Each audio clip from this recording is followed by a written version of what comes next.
அன்பான இறை மக்களே, இன்று பைபிள் ரீடிங் பிளானின் 300வது நாள். இன்று நாம் ரோமையர் அதிகாரம் 9 முதல் 12 வரை வாசித்து அறிய இருக்கிறோம். ரோமையர் அதிகாரம் 9. கடவுளின் மீட்பு திட்டத்தில் இஸ்ரவேலர். தேர்ந்தெடுக்கப்பட்ட இஸ்ரவேல் இனத்தின் நிலை. கிறிஸ்துவை சார்ந்த நான் சொல்வது உண்மை, பொய் அல்ல. தூய ஆவியால் தூண்டப்படும் என் மனசான்றே நான் சொல்வதற்கு சாட்சி. உள்ளத்தில் எனக்கு பெருந்துயரமும் இடைவிடாத வேதனையும் உண்டு. என் சொந்த இனத்தை சேர்ந்த என் சகோதர சகோதரிகளுக்கு மீட்பு கிடைப்பதற்காக நான் கிறிஸ்துவை பிரிந்து சாபத்துக்கு உள்ளாக கூட விரும்பியிருப்பேன். அவர்கள்தாம் இஸ்ரவேல் மக்கள். அவர்களையே கடவுள் தம் மக்களாக ஏற்றுக்கொண்டார். அவர்கள் நடுவில்தான் கடவுள் தம் ஆட்சியை விளங்க செய்தார். உடன்படிக்கைகளும் திருச்சட்டமும் திருவழிபாடும் வாக்குறுதிகளும் அவர்களிடமே ஒப்படைக்கப்பட்டன. குல முதல்வர்களின் வழி வந்தவர்கள் அவர்கள். மனிதர் என்னும் முறையில் கிறிஸ்துவும் அவர்களிடமிருந்தே தோன்றினார். இவரே எல்லாவற்றுக்கும் மேலான கடவுள், என்றென்றும் போற்றுதற்கு உரியவர். ஆமீன். கடவுளின் வார்த்தை நிறைவேறவில்லை என்பது என் கருத்து அல்ல. ஏனெனில் இஸ்ரவேல் இனத்தில் தோன்றியதனாலேயே அவ்வினத்தில் பிறந்த அனைவரும் இஸ்ரவேலர் ஆகிவிட மாட்டார்கள். அவ்வாறே அப்ரஹாமின் மரபில் தோன்றியவர்கள் அனைவருமே அவருடைய பிள்ளைகள் ஆகிவிட மாட்டார்கள். ஏனெனில் ஈசாக்கின் மூலமே உன் வழிமரபு விளங்கும் என்று அப்ரஹாமுக்கு சொல்லப்பட்டது. அதாவது இயல்பான முறைப்படி பிறந்த பிள்ளைகள் அல்ல, வாக்குறுதியின் மூலம் பிறந்த பிள்ளைகளே கடவுளின் பிள்ளைகளாகவும் அப்ரஹாமின் வழிமரபினர்களாகவும் கருதப்படுகின்றனர். குறிப்பிட்ட காலத்தில் மீண்டும் உன்னிடம் வருவேன், அப்போது சாராவுக்கு ஒரு மகன் பிறந்திருப்பான் என்பதே அந்த வாக்குறுதி. அது மட்டுமல்ல, நம் மூதாதையாகிய ஈசாக்கு என்னும் ஒரே மனிதர் மூலமாக ரெபெக்கா குழந்தைகளை பெற்றார்.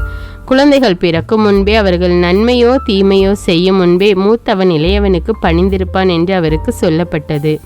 அவ்வாறே யாக்கோபுக்கு அன்றோ நான் அன்பு காட்டினேன், ஆனால் ஏசாவை வெறுத்தேன் என்று மறைநூலில் எழுதியுள்ளது. இதிலிருந்து கடவுள் மனிதரை தேர்ந்தெடுத்து தம் திட்டத்தை நிறைவேற்றுகிறார் என்பது தெளிவாகிறது. இத்திட்டம் மனிதர் செய்யும் செயல்களின்படி அன்றி அழைக்கும் கடவுளுடைய செயலின்படியே நிறைவேறுகிறது என்பதும் தெளிவாகின்றது. அப்படியானால் என்ன சொல்வோம்? கடவுள் நேர்மையற்றவரா? ஒருபோதும் இல்லை. ஏனெனில் அவரே மோசேயிடம் யார் யாருக்கு இரக்கம் காட்ட விரும்புகிறேனோ அவர்களுக்கு இரக்கம் காட்டுவேன், யார் யாருக்கு பரிவு காட்ட விரும்புகிறேனோ அவர்களுக்கு பரிவு காட்டுவேன் என்றார். ஆகவே மனிதர் விரும்புவதாலோ உழைப்பதாலோ எதுவும் ஆவதில்லை. கடவுள் இரக்கம் காட்டுவதாலேயே எல்லாம் ஆகிறது. பார்வோனுக்கு மறைநூல் கூறுவதும் இதுவே. உன் வழியா என் வல்லமையை காண்பிக்கவும் என் பெயரை நாடெங்கும் அறிக்கையிடவுமே நான் உன்னை நிலைக்க செய்தேன். ஆகவே கடவுள் தாம் விரும்புவது போல சிலருக்கு இரக்கம் காட்டுகிறார், வேறு சிலரை கடின உள்ளத்தினர் ஆக்குகிறார். கடவுளின் சினமும் இரக்கமும். அப்படியானால் கடவுள் மனிதர் மீது எப்படி குற்றம் சுமத்த முடியும்? அவருடைய விருப்பத்தை யாரும் எதிர்க்க முடியாதல்லவா என்று நீங்கள் கேட்கலாம். மனிதர்களே, கடவுளை எதிர்த்து பேச நீங்கள் யார்? உருவாக்கப்பட்ட பொருள் தன்னை உருவாக்கியவரிடம் ஏன் என்னை இவ்வாறு செய்தாய் என கேட்குமோ? ஒரே களிமண்ணை பிசைந்து மதிப்புள்ள கலனையோ மதிப்பற்ற கலனையோ வணைய குயவனுக்கு உரிமை இல்லையா? தமது சினத்தை காட்டவும் தமது வல்லமையை விளங்க செய்யவும் கடவுள் விரும்பிய போதிலும் அழிவுக்கும் அவருடைய சினத்துக்கும் இலக்கான கலன்களை பொறுத்தவரையில் அவர் மிக்க பொறுமை காட்டினாராயின் யார் என்ன சொல்ல முடியும்? அவரது இரக்கத்திற்கு உரித்தான கலன்கள் மாற்றி பெற வேண்டும் என்று முன்னேற்பாடு செய்திருந்தார். அக்கலன்களை பொறுத்தவரை அவர் தமது அளவற்ற மாட்சியை வெளிப்படுத்த விரும்பினார். யூதர்கள் நடுவிலிருந்து மட்டுமன்றி யூதர் அல்லாதார் நடுவிலிருந்தும் அவரால் அழைக்கப்பட்ட நாமே அந்த கலன்கள். அவ்வாறே என் மக்கள் அல்லாதோரை நோக்கி என் மக்கள் நீங்கள் என அழைப்பேன், கருணை பெறாதோருக்கு கருணை காட்டுவேன் என்று ஓசேயா நூலில் எழுதப்பட்டுள்ளது அன்றோ? நீங்கள் என்னுடைய மக்கள் அல்ல என்று அவர்களுக்கு கூறப்பட்டதற்கு மாறாக வாழும் கடவுளின் மக்கள் என்று அவர்களுக்கு கூறப்படும் என்றும் அதில் எழுதியுள்ளது. இஸ்ரவேலே, உன் மக்கள் கடற்கரை மணலை போல் இருப்பினும் அவர்களுள் எஞ்சியிருப்போரே திரும்பி வருவர். காலம் தாழ்த்தாமல் ஆண்டவர் தாம் தீர்மானித்தபடியே நாடு முழுவதிலும் அனைத்தையும் செய்வார் என்றும் ஏசாயா இஸ்ரவேல் மக்களை குறித்து கூறியுள்ளார். படைகளின் ஆண்டவர் நம்மில் சிலரை ஏனும் எஞ்சியிருக்க செய்யாவிடில் சோதோமை போல் நாம் ஆகியிருப்போம், குமராவுக்கு ஒப்பாகி இருப்போம் என்றும் ஏசாயா முன்னுரைத்துள்ளார். இஸ்ரவேலரும் நற்செய்தியும். அப்படியானால் என்ன சொல்வோம்? பிற இனத்தார் கடவுளுக்கு ஏற்புடையவர்கள் ஆவதற்காக முயற்சி செய்யாத போதிலும் அவருக்கு ஏற்புடையவர்கள் ஆக்கப்பட்டார்கள். அப்படி ஆக்கப்பட்டது அவர்கள் கொண்டிருந்த நம்பிக்கையால் தான். ஆனால் கடவுளுக்கு ஏற்புடையவர்கள் ஆகுமாறு இஸ்ரேல் மக்கள் திருச்சட்டத்தை கடைபிடிக்க முயற்சி செய்த போதிலும் அவர்கள் வெற்றி பெறவில்லை. இதன் காரணம் என்ன? அவர்கள் நம்பிக்கை அடிப்படையாக கொள்ளாமல் செயல்களின் அடிப்படையில் முயற்சி செய்தார்கள். எனவே தடைக்கல்லின் மேல் தடுக்கி விழுந்தனர். இதை பற்றியே இதோ தடுக்கி விழ செய்யும் கற்பாறையையும் இடர செய்யும் கல்லையும் சீயோனில் வைக்கிறேன், அதன் மேல் நம்பிக்கை கொண்டோர் வெட்கத்திற்குள்ளாக மாட்டார் என்று மறைநூலில் எழுதியுள்ளது. ரோமையர் அதிகாரம் 10. சகோதர சகோதரிகளே, என் இனத்தார் மீட்படைய வேண்டும் என நான் உளமாற விரும்புகிறேன். அதற்காக நான் கடவுளிடம் மன்றாடுகிறேன்.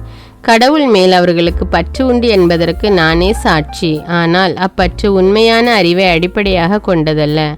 அதாவது கடவுள் மனிதர்களை தமக்கு ஏற்புடையவர்களாக்கும் முறையை அறிந்து கொள்ளாமல் யூதர்கள் தங்கள் முயற்சியாலேயே அவருக்கு ஏற்புடையவர்களாக முயன்றார்கள். ஆகவே அவர்கள் கடவுளின் செயல்முறைக்கு தங்களை உட்படுத்தவில்லை. கிறிஸ்துதான் திருச்சட்டத்தின் நிறைவு. அவர் மேல் நம்பிக்கை கொள்ளும் எவரும் கடவுளுக்கு ஏற்புடையவர் ஆவார். மீட்பு எல்லோருக்கும் உரியது. திருச்சட்டத்தின் வழியாய் கடவுளுக்கு ஏற்புடையவர் ஆதல் பற்றி நியமங்களையும் ஆணைகளையும் கடைபிடிப்போர் அவற்றால் வாழ்வு பெறுவர் என்று மோசே எழுதியுள்ளார். ஆனால் நம்பிக்கை வழியாய் கடவுளுக்கு ஏற்புடையவர் ஆதல் பற்றி கிறிஸ்துவை கீழே கொண்டு வருமாறு விண்ணகத்திற்கு போகிறவர் யார் என்றும் இறந்த கிறிஸ்துவை உயிர்த்தெழ செய்து கொண்டு வருமாறு கடல் கடந்து செல்வோர் யார் என்றும் உனக்குள்ளே சொல்லிக் கொள்ள வேண்டாம் என்று மறைநூலில் எழுதியுள்ளதன்றோ? அதில் சொல்லியிருப்பது இதுவே: வார்த்தை உனக்கு மிக அருகில் உள்ளது, உன் வாயில் உன் இதயத்தில் உள்ளது. இதுவே நீங்கள் நம்பிக்கை கொள்ள வேண்டும் என நாங்கள் பறைசாற்றும் செய்தியாகும். ஏனெனில் இயேசு ஆண்டவர் என வாயார அறிக்கையிட்டு இறந்த அவரை கடவுள் உயிர்த்தெழ செய்தார் என நீங்கள் உள்ளூர நம்பினால் மீட்பு பெறுவீர்கள். இவ்வாறு உள்ளூர நம்புவோர் கடவுளுக்கு ஏற்புடையவர் ஆவர். வாயார அறிக்கையிடுவோர் மீட்பு பெறுவர். ஏனெனில் அவர் மீது நம்பிக்கை கொண்டோர் வெட்கத்திற்கு உள்ளாக மாட்டார் என்பது மறைநூல் கூற்று. இதில் யூதர் என்றோ கிரேக்கர் என்றோ வேறுபாடில்லை. அனைவருக்கும் ஆண்டவர் ஒருவரே. அவரை நோக்கி மன்றாடும் யாவருக்கும் அவர் அளவற்ற நலன்களை பொழிகிறார். ஆண்டவரின் திருப்பெயரை அறிக்கையிட்டு மன்றாடுகிறவர் எவரும் மீட்பு பெறுவர் என்று எழுதியுள்ளது அல்லவா? ஆனால் அவர் மீது நம்பிக்கை கொண்டிருந்தால் அன்றி அவர்கள் எவ்வாறு அவரை நோக்கி மன்றாடுவார்கள்? தாங்கள் கேள்வியுறாத ஒருவர் மீது எவ்வாறு நம்பிக்கை கொள்வார்கள்? அறிவிக்கப்படாத ஒன்று பற்றி அவர்கள் எவ்வாறு கேள்வியுறுவார்கள்? அனுப்பப்படாமல் அவர்கள் எவ்வாறு அறிவிப்பார்கள்? இதை பற்றிய நற்செய்தி அறிவிப்போரின் பாதங்கள் எத்தனை அழகாயிருக்கின்றன என்று மறைநூலில் எழுதியுள்ளது. ஆயினும் எல்லாருமே நற்செய்தியை ஏற்றுக்கொள்ளவில்லை. இதை குறித்தே ஏசாயா, ஆண்டவரே, நாங்கள் அறிவித்ததை நம்பியவர் யார் என்று முறையிடுகிறார். ஆகவே அறிவிப்பதை கேட்டால்தான் நம்பிக்கை உண்டாகும். கிறிஸ்துவை பற்றிய செய்தி அறிவிக்கப்பட்டால்தான் அதை கேட்க வாய்ப்பு உண்டு. அப்படியானால் அவர்கள் கேள்விப்படவில்லை என்று சொல்ல முடியுமோ? எப்படி சொல்ல முடியும்? ஏனெனில் அவர்களது அறிக்கை உலகெங்கும் சென்றடைகின்றது. அவர்கள் கூறும் செய்தி உலகின் கடை எல்லை வரை எட்டுகின்றது. ஆனால் இஸ்ரேல் மக்கள் கண்டுபிடிக்கவில்லை என்று சொல்ல முடியுமா? முடியாது. முதற்கண் ஒன்றுமில்லாத இனத்தால் அவர்களுக்கு எரிச்சல் ஊட்டுவேன், மதிகெட்ட வேற்றினத்தால் அவர்களுக்கு சினம் ஊட்டுவேன் என மோசே சொல்லுகிறார். அடுத்து ஏசாயாவும், தேடாதவர்கள் என்னை கண்டடைய இடம் அளித்தேன், நாடாதவர்களுக்கு என்னை வெளிப்படுத்த இசைந்தேன் என துணிந்து கூறுகிறார். ஆனால் இஸ்ரேல் இனத்தாரை பற்றி தங்கள் எண்ணங்களின்படி எனக்கு கீழ்ப்படியாமல் நடக்கும் கலகக்கார மக்களினத்தின் மீது நாள் முழுவதும் என் கைகளை நீட்டினேன் என்றும் கூறுகிறார். ரோமையர் அதிகாரம் 11. இஸ்ரேலருள் எஞ்சினோர். அப்படியானால் கடவுள் தம் மக்களை தள்ளிவிட்டார் என்று சொல்லலாமா? ஒருபோதும் இல்லை. நானும் ஒரு இஸ்ரேலன், அப்ரஹாமின் வழிமரபினன், பென்யமின் குலத்தினன். தாம் முன்பே தேர்ந்து கொண்ட மக்களை கடவுள் தள்ளிவிடவில்லை. இஸ்ரேல் மக்களுக்கு எதிராக கடவுளிடம் எலியா முறையீடு செய்தது பற்றிய மறைநூல் பகுதி உங்களுக்கு தெரியாதா? ஆண்டவரே, உம் இறைவாக்கினரை வாளால் கொன்றுவிட்டனர், உம் பலிபீடங்களை தகர்த்து விட்டனர். நான் ஒருவன் மட்டுமே எஞ்சியிருக்க என் உயிரையும் பறிக்க தேடுகின்றனர் என்றார். ஆனால் அவருக்கு கிடைத்த இறைமொழி என்ன? பாகாலுக்கு மண்டையிடாதவர்களாகிய 7000 பேரை மட்டும் எனக்கென்று விட்டு வைத்துள்ளேன் என்பதாம். அதுபோல் இக்காலத்திலும் சிலர் எஞ்சி இருக்கின்றனர். இவர்கள் இறையருளால் தேர்ந்தெடுக்கப்பட்டவர்கள். இவர்கள் அருளால் தேர்ந்தெடுக்கப்பட்டவர்கள் ஆயின் செயல்களை முன்னிட்டு தேர்ந்தெடுக்கப்படவில்லை என்பது பொருள். இல்லையேல் அருள் என்பதற்கு பொருளே இல்லை. அப்படியானால் என்ன? தாங்கள் தேடியதை இஸ்ரேல் மக்கள் எல்லோரும் அடைந்து கொள்ளவில்லை. அவர்களுள் தேர்ந்தெடுக்கப்பட்டோர் சிலரே அடைந்தனர். எஞ்சியோர்களுடைய மனமும் மழுங்கி போயிற்று. ஆழ்ந்த தூக்கம் வரும் ஆவியை ஆண்டவர் உங்கள் மீது அனுப்பியுள்ளார். காண்கின்ற கண்களையும் கேட்கின்ற செவிகளையும் இந்நாள் வரை ஆண்டவர் உங்களுக்கு தரவில்லை என்று மறைநூலில் எழுதியுள்ளது. அவர்களுடைய விருந்துகள் அவர்களுக்கு கண்ணியாகவும் பொரியாத தடைக்கல்லாகவும் தண்டனையாகவும் ஆகட்டும். அவர்களின் கண்கள் காணாதவாறு ஒளி இழக்கட்டும். அவர்களின் முதுகு கூன் விழுந்தே இருக்கட்டும் என்று தாவீதும் கூறுகின்றார். பிற இனத்தாரின் மீட்பு. அப்படியானால் அவர்கள் தடுமாறியது அழிந்து போவதற்கா? ஒருபோதும் இல்லை. அவர்கள் தவறு செய்ததால் யூதர் அல்லாதாருக்கு மீட்பு கிடைத்தது. அவர்களிடம் பொறாமையை தூண்டிவிடவே இவ்வாறு ஆயிற்று. அவர்கள் தவறியதால் உலகம் அருள் வளமுற்றது. அவர்கள் வீழ்ச்சியுற்றதால் பிற இனத்தார் அருள்வளம் பெற்றனர். அப்படியென்றால் எல்லா யூதர்களும் நற்செய்தியை ஏற்கும்போது அருள்வளம் இன்னும் மிகுதியாகும் அன்றோ? பிற இனத்தாராகிய உங்களுக்கு சொல்கிறேன், உங்களுக்கு திருத்தூதராயிருக்கும் நான் என் பணியை குறித்து பெருமை கொள்கிறேன். இதன் வழியாய் என் இனத்தாருள் பொறாமையை தூண்டிவிட்டு அவர்கள் சிலரையேனும் மீட்க முடியும் என நம்புகிறேன். யூதர்கள் தள்ளப்பட்ட போதே உலகம் கடவுளோடு ஒப்புரவாகியது என்றால் அவர்கள் அவரால் ஏற்றுக்கொள்ளப்படும் போது எப்படி இருக்கும்? இறந்தோர் உயிர் பெற்று எழுவர் என்று சொல்லலாமல்லவா? பிசைந்த மாவில் முதலில் ஒரு பிடி எடுத்து கடவுளுக்கு அர்ப்பணித்தால் அம்மாவு முழுவதும் அர்ப்பணிக்கப்பட்டதாகிறது.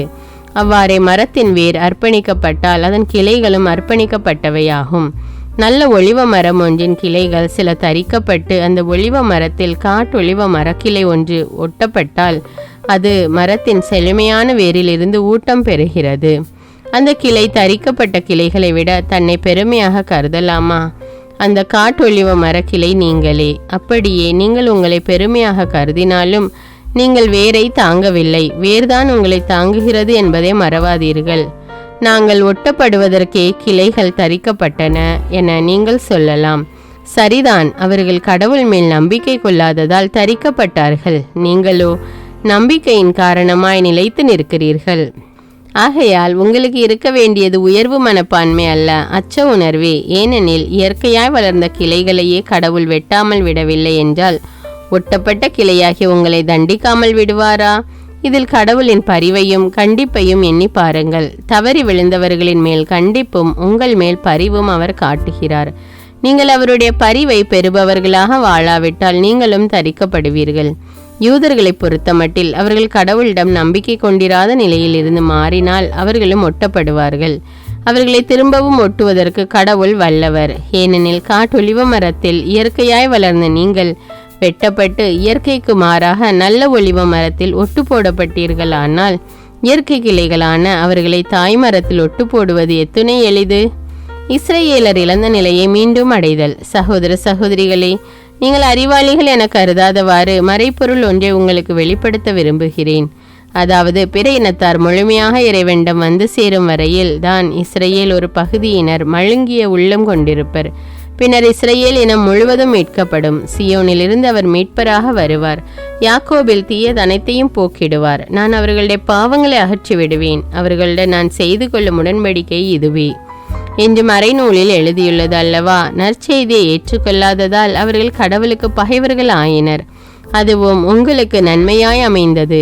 ஆனால் அவர்கள் தேர்ந்தெடுக்கப்பட்டவர்களாய் இருப்பதால் அவர்களுடைய மூதாதையரை முன்னிட்டு அவரது அன்புக்கு உரியவர்கள் ஆனார்கள். ஏனெனில் கடவுள் தாம் விடுத்த அழைப்பையும் கொடுத்த அருள் கொடைகளையும் திரும்ப பெற்றுக்கொள்வதில்லை. ஒரு காலத்தில் நீங்கள் கடவுளுக்கு கீழ்ப்படியாமல் இருந்தீர்கள். இப்பொழுது அவர்கள் கீழ்ப்படியாமல் இருப்பதால் நீங்கள் கடவுளின் இரக்கத்தை பெற்றுக்கொண்டீர்கள். அதுபோல இக்காலத்தில் நீங்கள் இரக்கத்திற்குரியவர்களாக இருக்கிறீர்கள். அவர்கள் கீழ்ப்படியாமல் இருக்கிறார்கள், ஆனால் அவர்களும் விரைவில் இரக்கம் பெற்றுக்கொள்வார்கள். அதன் பொருட்டே இவ்வாறு நடந்திருக்கிறது. ஏனெனில் அனைவருக்கும் இரக்கம் காட்டுவதற்காகவே கடவுள் அனைவரையும் கீழ்ப்படியாமைக்கு உட்படுத்தினார். கடவுளின் அருள் செல்வம் எத்துணை மிகுதியானது! அவருடைய ஞானமும் அறிவும் எத்துணை ஆழமானவை! அவருடைய தீர்ப்புகள் அறிவுக்கு எட்டாதவை. அவருடைய செயல்முறைகள் ஆராய்ச்சிக்கு அப்பாற்பட்டவை. ஏனெனில் ஆண்டவரின் மனத்தை அறிபவர் யார்? அவருக்கு அறிவுரையாளராய் இருப்பவர் யார்? தமக்கு கைமாறாக ஏதாவது கிடைக்கும் என முன்னதாகவே அவரிடம் கொடுத்து வைத்தவர் யார்?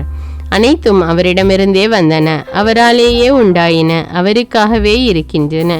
அவருக்கே என்றென்றும் ஆட்சி உரித்தாகுக. ஆமீன். ரோமையர் அதிகாரம் 12. கிறிஸ்தவ வாழ்வு.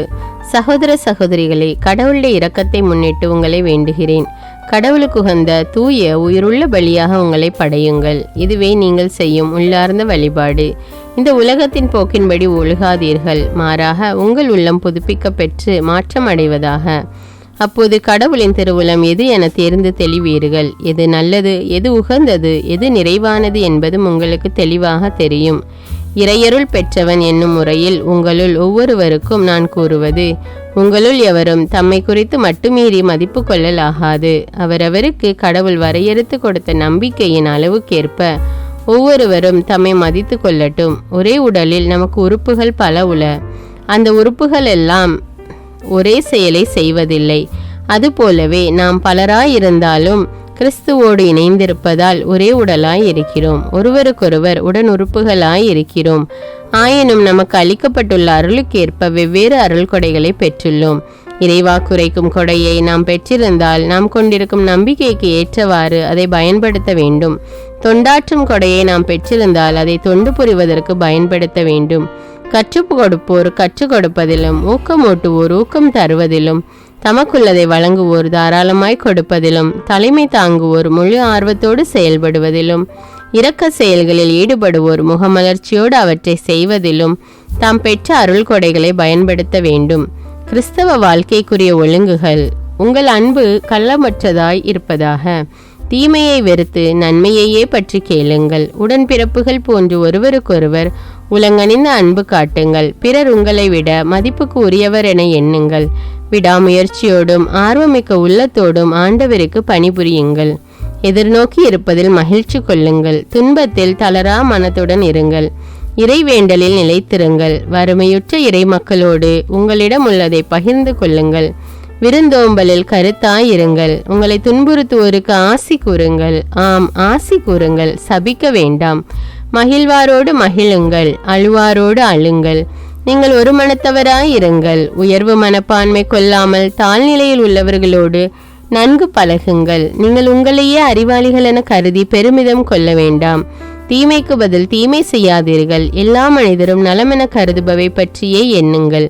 இயலுமானால் உங்களால் முடிந்தவரை எல்லாரோடும் அமைதியுடன் வாழுங்கள்.